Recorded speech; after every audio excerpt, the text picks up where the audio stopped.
सध्या राज्यात अवकाळी पाऊस सुरू आहे आणि या अवकाळी पावसामुळे जर आपण पाहिलं तर संत्रा, कांदा, केळी, गहू पिकाचं जे आहे ते मोठ्या प्रमाणात नुकसान झालेलं आहे। दुसरीकडे आत्ता आपण पाहिलं तर बाजारपेठेमध्ये टमाटरला जे आहे ते कवडीमोल भाव मिळतोय।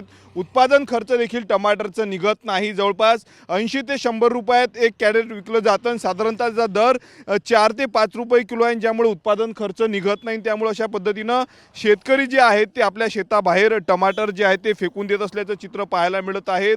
भयावह संपूर्ण हे चित्र आहेत। आपण बघू शकतो हजारो रुपये खर्च करून शेतकरी जे आहेत ते आपल्या शेतामध्ये टमाटरची बाग लागवड केलेली होती, पण दुसरीकडे भावच मिळत नाहीत, उत्पादन खर्च मिळत नाहीत। बाजारपेठेपर्यंत जो माल नेला जातो त्याचे देखील पैसे वसूल होत नाही। त्यामुळे अशा पद्धतीनं शेताबाहेर जे आहे ते टमाटर या ठिकाणी शेतकऱ्यांना फेकून दिलेले आहेत। आपण दृश्यांमध्ये बघू शकतो या ठिकाणी टमाटरची शेती आहे आणि टमाटरच्या शेतीच्या बाहेरच मोठ्या प्रमाणावर या ठिकाणी टमाटर जे आहे ते शेतकऱ्याने फेकून दिलेले आहेत, कारण उत्पादन खर्चही निघत नाहीत।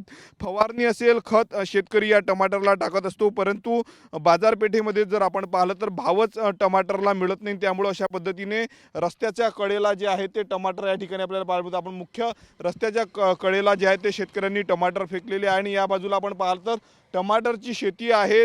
उत्पादन खर्च शेतकऱ्याचा निघत नाही, त्यामुळं अशा पद्धतीनं टमाटर फेकण्याची वेळ शेतकऱ्यांवर आलेली आहे। दुसरीकडे इतरही भाजीपाल्याला जे आहे ते बाजारपेठेमध्ये दर मिळत नाही। त्यामुळं शेती करावी तरी कशी असा प्रश्न जो आहे तो शेतकऱ्यांना उपस्थित झालेला आहे। त्यामुळं अशाच यामध्ये जर आपण पाहिलं तर शेतकऱ्यांनी या ठिकाणी टमाटर जे आहे ते भर रस्त्यावर उद्गिन्न होऊन फेकून दिलेले आहे।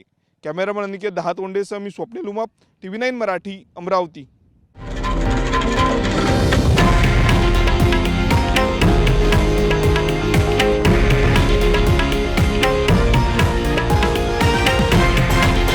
हे आहे देशातील नंबर 1 न्यूज नेटवर्क आणि आपण पाहत आहात TV9 मराठी, एकमेव।